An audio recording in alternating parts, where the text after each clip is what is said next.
السلام عليكم ورحمة الله وبركاته، مساكم الله بالخير. في هذه السنبات راح أجيب على سؤال يطرح علي في كثير من المناسبات وخاصة من الهلاليين، ليش تركز على أخبار الهلال وترك أخبار النصر؟ هذا السؤال يأتيني أحيانا حتى من بعض النصراويين إذا جاءت نتيجة سلبية، يجي يقول طيب ليش ما تعطينا أخبار النصر؟ وقبل ما أدخل في تفاصيل الإجابة بقول لكم على حاجة فيني ولا أعرف هل هي ميزة أو عيب، لكني أنا مقتنع فيها. أنا رجل أكتب عن قناعاتي ومبادئ معينة عندي ومقتنع فيها تماما.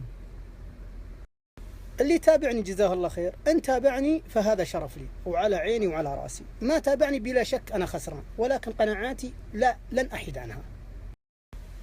يعني أنا والعياذ بالله من كلمة أنا، مع احترامي للجميع، ماني من النوع اللي إذا الجمهور قال شيء معين أروح معه، مع احترامي للجميع، مع العلم أني مقتنع تماما أن هناك من الجمهور اللي أفضل مني علما ودراية وثقافة وإلمام بالأمور الأخرى أكثر مني بكثير، لكن ربي أعطاني نعمة من نعمه أن يكون لي منبر أتحدث من خلاله أفضل من الأخ هذا، وهذه نعمة. لذلك دائما أقولها وأنا أعي ما أقول. أنا ما أتأثر بكلام الغير، ممكن أأثر على أحد بس ما أتأثر بكلام الغير. وعلى ضوء ذلك الكلام اللي بيتابعني على عيني وعلى راسي من فوق، اللي مو متابعني أنا الخسران، لكن هذه السياسة ما راح أغيرها. اتفقنا؟ حبيت تتابعني بهذه السياسة حياك الله، عين غطا وعين الحاف. ما حبيت تتابعني سويت انفلو أو سويت بلوك، ثق تامة أني أنا الخسران، لكن ما راح أتغير. الآن نجي للإجابة على السؤال. أنا والعياذ بالله من كلمة أنا لي قرابة 20 سنة في المجال الإعلامي أو أكثر، يعني عندي خبرة مو بسيطة. إعلام الهلال دائما وأبدا من صغيرهم إلى أكبرهم في جميع القطاعات ما يخرجون سلبيات ناديهم. أنا كإعلامي أبحث عن السبق الصحفي. السبق الصحفي بالنسبة لي هو إخراج هذه السلبيات اللي ما يبغى يظهرها إعلام الهلال. والسبق الصحفي هذا اللي أحصل عليه، ترى ما أحصل عليه لأني بطل، لا، أحصل عليه لأن إعلام الهلال ما يبغى يطلعه، فلذلك أتفرد فيه. في المقابل نجد إعلام الهلال جيد فقط في إخراج سلبيات الأندية الأخرى لتغطية السلبيات اللي في ناديه. بعطيكم الآن أمثلة. مشكلة دونس وناصر الشمراني، هل رأيتوا إعلامي هلالي واحد تكلم فيها؟ بالعكس كلهم كذبوني. بعد ما فاحت ريحة مشكلة ناصر الشمراني مع دونس بدأوا يطلعون لهم مبررات ليش ما طلعوا الخبر. لا، هذه أمور فنية، هذه يعني كانوا يطلعون مبررات عند الجمهور الهلالي. نيجي الآن لمشكلة المدرب الهلالي جوستافو مع نادي الهلال، وكلكم شفتوا تصريح الأمير نواف بن سعد وش قال عنه في أسباب الإقالة.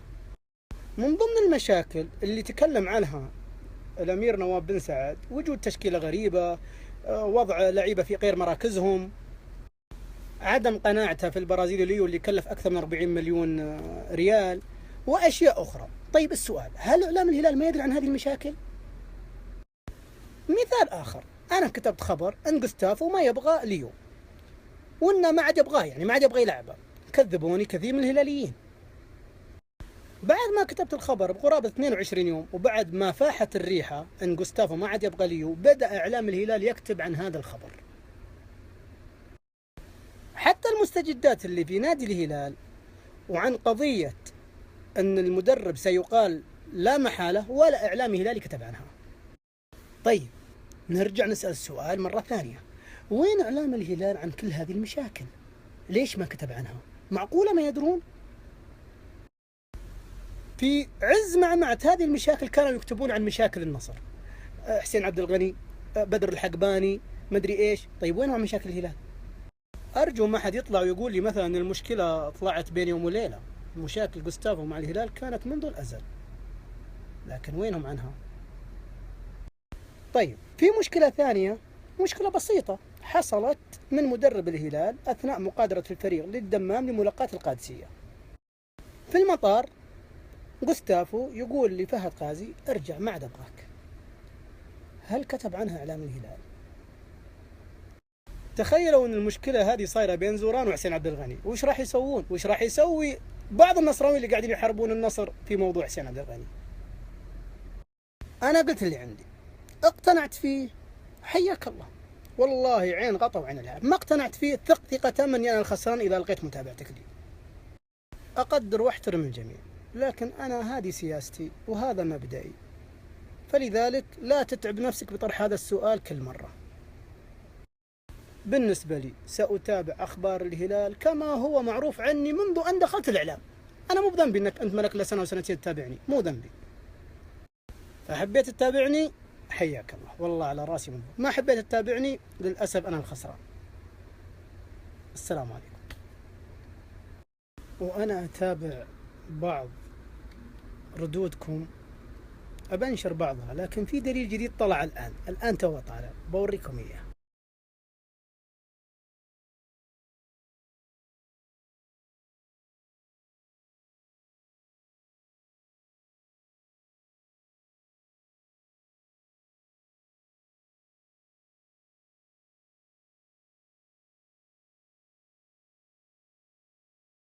سبحان الله، وين كان الحكي من زمان؟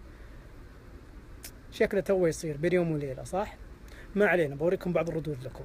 يلا تصبحون على خير.